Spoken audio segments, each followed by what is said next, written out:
Motion, that is the part 3। इससे पहले videos में हमने आपको बताया था टाइप्स ऑफ मोशन। वैसे तो टाइप्स ऑफ मोशन बहुत सारे हैं, इसमें आपको 4 टाइप्स ऑफ मोशन बताया गया था और आज उसका जो रिमेनिंग टाइप्स है वो बता रहे हैं। तो रिमेनिंग में चलिए, इससे पहले हम आपको बताए थे linear motion, random motion, periodic motion और ट्रांसलेटरी मोशन। अब अगला जो टाइप है वो यानी 5th नंबर में आप कह सकते हैं ऑसिलेटरी मोशन। ऑसिलेटरी का मतलब है when a body moves to and fro और up and down about a fixed point या fixed rigid support is called oscillatory motion। यानी जब भी कोई बॉडी किसी भी एक फिक्स्ड पॉइंट या फिक्स्ड रिजिड सपोर्ट के आगे पीछे, टू एंड फ्रो का मतलब है आगे पीछे, और अप एंड डाउन ऊपर नीचे अगर मोशन करता है तो वो मोशन आपका ऑसिलेटरी मोशन कहलाएगा। आप इसमें भी पेंडुलम को ले सकते हैं कि जो पेंडुलम का मोशन है ये एक मीन पोजीशन है और यहाँ से हम एक एक्सट्रीम पोजीशन हुआ, फिर ये सेकंड एक्सट्रीम पोजीशन हो गया, यहाँ से ऐसे जाएगा, फिर यहाँ चाहे यहाँ से ऐसे खींचिएगा, फिर यहाँ से ऐसे जाएगा, ऐसे जाएगा। या फिर आप जो पेंडुलम वॉच की बात करें तो सिंपल वे से 1 सेकेंड इधर, फिर 1 सेकेंड इधर, तो ये चीज़ें कहलाएगी आपको ऑसिलेटरी मोशन। हालांकि ऑसिलेटरी मोशन में टाइम का कोई फिक्सेशन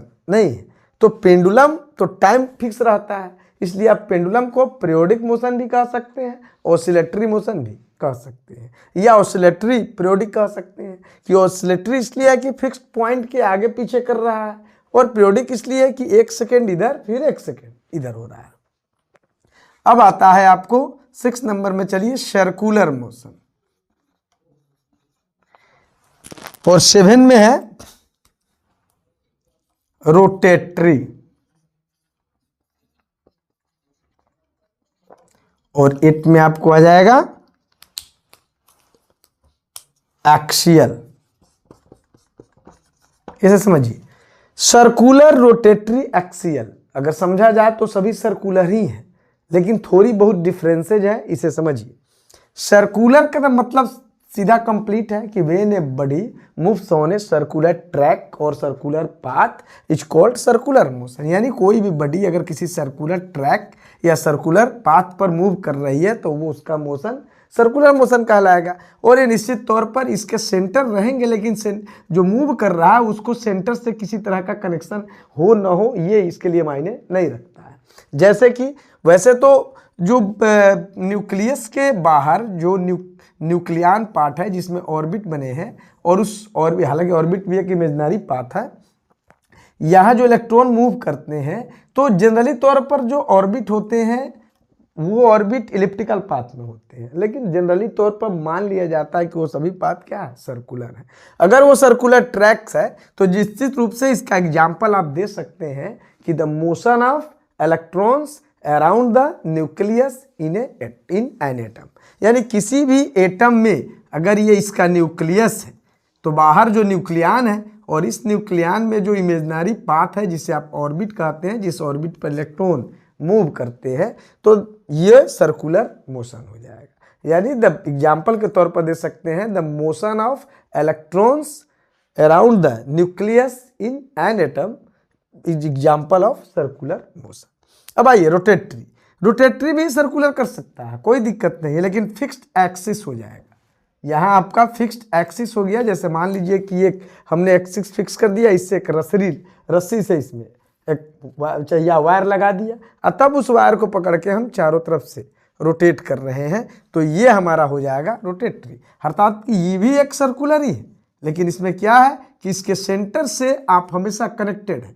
यानी यहाँ कोई आप भी, जैसे आप देहात की बात करें तो जब भी आप कोई भी चीज़ करते हैं, एक बीच में एक पिलर दे दिए, पिलर से आप एक वायर ले लिए या रस्सी ले लिए और किसी जानवर को ही बांध देते हैं। अगर जानवर को उस रस्सी के सहारे बांध देते हैं तो जानवर निश्चित रूप से पिलर के चारों तरफ एक सर्कुलर ट्रैक पर मूव कर सकता है, तो वो होगा आपका रोटेटरी। या दूसरा एग्जाम्पल समझ सकते हैं कि जो मोशन ऑफ टॉप, जो लट्टू जिसे आप कहते हैं, एक उसका एक्सिस है और उस एक्सिस के चारों तरफ वो रोटेट कर रहा है, तो वो कहलाएगा आपको रोटेटरी मोशन।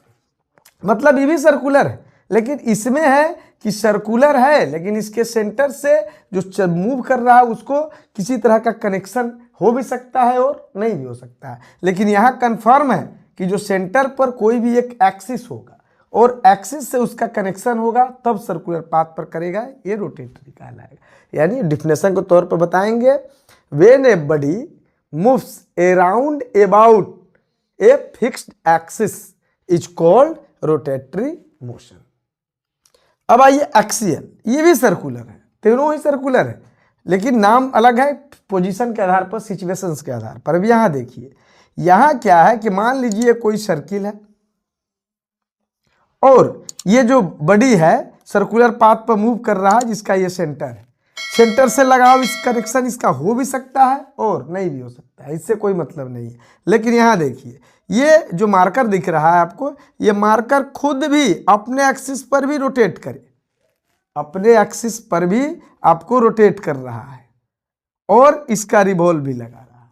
समझ रहे हैं कि जो खुद भी अपने एक्सिस पर रोटेट हो रहा हो और किसी अदर ऑब्जेक्ट का रिवॉल्व कर रहा हो, यानी परिक्रमा कर रहा हो, वो कहलाएगा एक्सियल। अब जो रोटेशन होगा हो सकता है इसके कनेक्शन में हो, यानी इसके साथ बांध कर रहा हो, या फिर कनेक्शन में नहीं भी हो। अगर नहीं भी है, यहाँ सीधे सेंटर मान लिया गया, यहाँ सर्किल मान लिया गया और यहाँ मार्कर लेके इसके साथ कोई कनेक्शन नहीं है और ना ही यहाँ कोई पिलर है, बावजूद उसके अगर वो ऐसे रोटेट कर रहा है, स्वयं पर भी रोटेट कर रहा है और निश्चित रूप से इसका रिवॉल्व भी लगा रहा है, तो ये एक्सियल। इसका सबसे सिंपल एग्जाम्पल हो सकता है motion of the earth around the सन।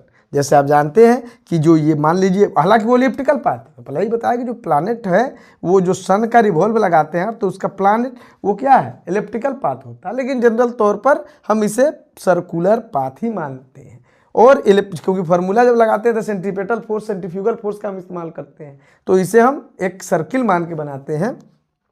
तो ऐसी स्थिति में जो ये खुद जो है अपने एक्सिस पर रोटेट हो रहा है और इसकी रिवॉल्व भी लगा रहा है, और यही कारण है कि आपका जो डे नाइट चेंज होता है या ईयर चेंज होता है, ये इसी पर डिपेंड करता है कि आप अपने यानी अर्थ अपने एक्सिस पर जो रोटेशन टाइमिंग होता है उसका 24 आवर समथिंग मिनट्स हो जाता है, और ये 24 आवर्स में वो एक राउंड एक अपने एक्सिस पर एक राउंड कंप्लीट करता है, तो इससे आपका डे और नाइट बदल जाता है।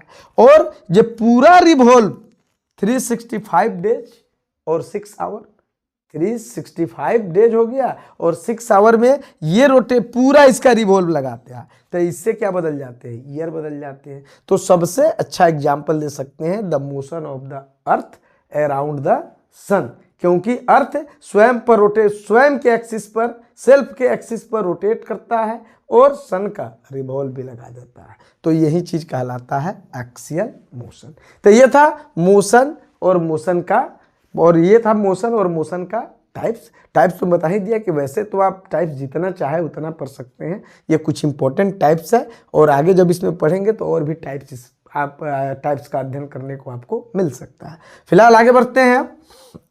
आगे में है आपका सबसे पहले ये डिस्टेंस, डिस्प्लेसमेंट,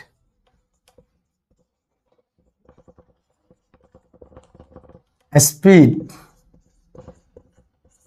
वेलोसिटी, ये समझिए। तो डिस्टेंस का मतलब है कि change in position of a body in any direction, कोई डायरेक्शन फिक्स नहीं है। अगर किसी बॉडी के पोजीशन में चेंजिंग होता है तो वही चेंजिंग इसका ट्रेवल्ड डिस्टेंस कहलाता है। जैसे मान लीजिए कि आप पहले यहाँ थे और आप ऐसे से ऐसे करके आ गए यहाँ, तो ये पूरा डिस्टेंस में होगा। चेंजिंग मतलब किसी पार्टिकुलर डायरेक्शन में नहीं करना है, तो ये पूरा यहाँ से यहाँ तक का जो भी आप मेजर करेंगे, उस पोजीशन का जो मेजर कर रहे हैं, चेंज इन पोजीशन का मेजर जो कर रहे हैं, वही आपका कली कहलाता है, डिस्टेंस कहलाता है। यानी डिफिनेशन के तौर पर तो जनरली यही देते हैं कि the change in position of a body is called travel distance, लेकिन रियलिटी यही है कि the measure of change in position of a body in any direction is called distance, it is denoted by S, या S से हो।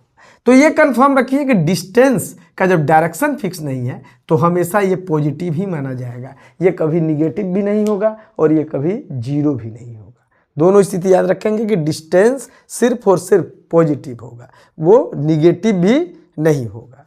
अब रही बात डिस्प्लेसमेंट, तो जो डिस्प्लेसमेंट है, ये डिस्प्लेसमेंट है, ये डिफिनेशन सेम है कि द मेजर ऑफ, कह सकते हैं कि the measure of change in position of a body in a particular direction. इसमें डायरेक्शन फिक्स कर दिया गया है, वो आपका होगा डिस्प्लेसमेंट। तो ये जो डिस्प्लेसमेंट है ये पॉजिटिव भी हो सकता है, डायरेक्शन फिक्स है तो पॉजिटिव भी हो सकता है, निगेटिव भी हो सकता है और जीरो भी हो सकता है। जैसे मान लीजिए कोई बॉडी ए से चली और यहाँ बी पर पहुंची, तो यहाँ डिस्टेंस में ये सभी पूरा मेजर करना होगा और डिस्प्लेसमेंट में ये नहीं। डिस्प्लेसमेंट का मतलब है कि इनिशियल पोजीशन क्या था, फाइनल पोजीशन क्या है और उन दोनों के बीच का स्ट्रेट जो डिस्टेंस होगा वही कहलाएगा डिस्प्लेसमेंट। क्लियर कॉन्सेप्ट है कि अगर कोई आदमी यहाँ से ऐसे मूव करके यहाँ आ रहा है तो डिस्टेंस पूछा जाएगा, तो यहाँ से यहाँ आपको आना होगा, पूरा मेजर करना होगा, तो वो डिस्टेंस होगा। लेकिन डिस्प्लेसमेंट में इनिशियल पोजीशन और फाइनल पोजीशन के बीच का जो स्ट्रेट डिस्टेंस होगा वो कहलाएगा डिस्प्लेसमेंट। जैसे आप और भी देखिए कि जैसे मान लीजिए कि कोई दो पॉइंट है, तो इसका कोई भी दो पॉइंट हो तो इसका जो मिनिमम डिस्टेंस होगा, इससे छोटा डिस्टेंस कोई नहीं हो सकता है, तो निश्चित तौर पर यह कहलाएगा आपको डिस्प्लेसमेंट। और लॉन्ग तो मैक्सिमम तो कुछ बहुत हो सकता है, जैसे आप ऐसे जाके ऐसे जाके ऐसे जाके घूम सकते हैं, ऐसे जाके घूम सकते हैं, तो ये सभी डिस्टेंस होंगे और केवल डिस्प्लेसमेंट यहाँ से आप जीरो की बात है। तो जैसे मान लीजिए कि आप कोई आदमी मोतिहारी से मुजफ्फरपुर जा रहा है और फिर मुजफ्फरपुर से मोतिहारी रिटर्न हो जा रहा है, यहाँ से गया और यहाँ आके फिर रिटर्न हो गया, तो अगर मान लीजिए मोतिहारी से मुजफ्फरपुर का डिस्टेंस अगर 80 किलोमीटर है, तो जाहिर है कि डिस्टेंस जो होगा वो 80 गया और 80 आया, यानी 160 किलोमीटर हो जाएगा। लेकिन डिस्प्लेसमेंट यहाँ जीरो है। डिस्प्लेसमेंट इसलिए जीरो है क्योंकि इनिशियल पोजीशन भी उसका मोतिहारी था और फाइनल पोजीशन भी मोतिहारी है, तो डिस्प्लेसमेंट निश्चित रूप से जीरो हो जाएगा। अब रही बात प्लस माइनस की, तो जाहिर है प्लस माइनस ग्राफिकल रिप्रेजेंटेशन पर होगा कि जैसे एक्स है एक्स डैश है वाई डैश है। अगर कोई ओरिजिन लेते हैं और उसके लेफ्ट साइड जाते हैं तो जाहिर है कि निगेटिव होगा, राइट साइड जाते हैं तो पॉजिटिव होगा, अप साइड जाते हैं तो पॉजिटिव होगा और डाउन साइड जाते हैं तो निगेटिव होगा। तो इसका मतलब डिस्प्लेसमेंट पॉजिटिव भी हो सकता है, निगेटिव भी हो सकता है और जीरो भी हो सकता है, लेकिन डिस्टेंस कभी जीरो नहीं होगा। इस पूरे से सबसे ज़्यादा क्वेश्चन पूछा जाता है कि जैसे डिस्टेंस बाय डिस्प्लेसमेंट क्या होगा या डिस्प्लेसमेंट बाय डिस्टेंस क्या होगा। तो एक ही चीज़ आप डिस्प्लेसमेंट को डी से रिप्रेजेंट करते हैं, तो हमेशा याद रखिए कि जो डिस्टेंस होगा वो या तो डिस्प्लेसमेंट के इक्वल होगा या डिस्प्लेसमेंट से ग्रेटर होगा। कभी डिस्टेंस जो होगा वो डिस्प्लेसमेंट से स्मॉलर नहीं हो सकता है। जैसे यहाँ से यहाँ हमको जाना है तो हो सकता है कि जाने का रास्ता भी एकदम स्ट्रेट हो, तो जाहिर है कि इस स्थिति में जितना डिस्प्लेसमेंट होगा उतना ही डिस्टेंस होगा। लेकिन अगर जाने का रास्ता सीधा नहीं है तो आप कम से कम ऐसे घूम के जा रहे हैं तो डिस्टेंस ज़्यादा हो जाएगा और डिस्प्लेसमेंट कम हो जाएगा। मतलब है कि डिस्टेंस हमेशा डिस्प्लेसमेंट के या तो इक्वल होगा और नहीं तो ग्रेटर होगा, इससे स्मॉलर नहीं होगा। तो निश्चित रूप से अगर डिस्टेंस बाय डिस्प्लेसमेंट लिखा जाए तो ये न्यूमरेटर ग्रेटर हो गया और डिनोमिनेटर स्मॉलर हो गया, तो निश्चित रूप से इसका वैल्यू या तो इक्वल देन 1 होगा या 1 से कभी होगा ग्रेटर होगा। आज भर के लिए इतना ही। अब अगले वीडियोज में मिलते हैं डिस्टेंस के बाद जो आपको पढ़ाया जाएगा speed, velocity and others. Thank you.